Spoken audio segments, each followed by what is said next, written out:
લઈને એનએસયુઆઈનો વિરોધ, સિદ્ધપુર 4 રસ્તા પાસે ચક્કાજામ કરીને વિરોધ, નીટની લેવાયેલ પરીક્ષા ફરી લેવા એનએસયુઆઈની માંગ, વિવિધ બેનરો સાથે સૂત્રોચ્ચાર કરીને વિરોધ નોંધાવ્યો. પોલીસે 20થી વધુ કાર્યકરોની અટકાયત કરી છે. પાટણમાં એનએસયુઆઈ દ્વારા નીટની પરીક્ષાને લઈને વિરોધ પ્રદર્શન કરવામાં આવ્યું. ભરત અમારી સાથે જોડાઈ ગયા છે. ભરત, સમગ્ર દેશમાં નીટની પરીક્ષાના પરિણામ પર સવાલ ઉઠી રહ્યા છે, ત્યારે કેટલાક જ વિદ્યાર્થીઓની પરીક્ષા ફરી લેવામાં આવનાર છે જેમને ગ્રેસ માર્ક્સ મળ્યા છે, ત્યારે પાટણમાં એનએસયુઆઈના કાર્યકર્તાઓની શું માંગ?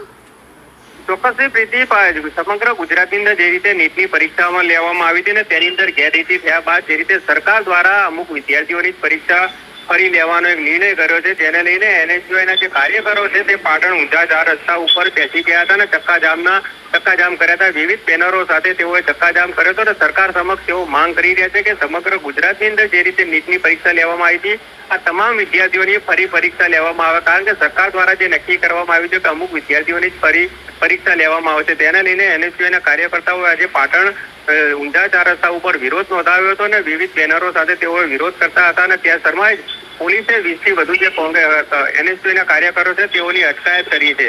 આભાર તમામ વિગતો માટે ભરત.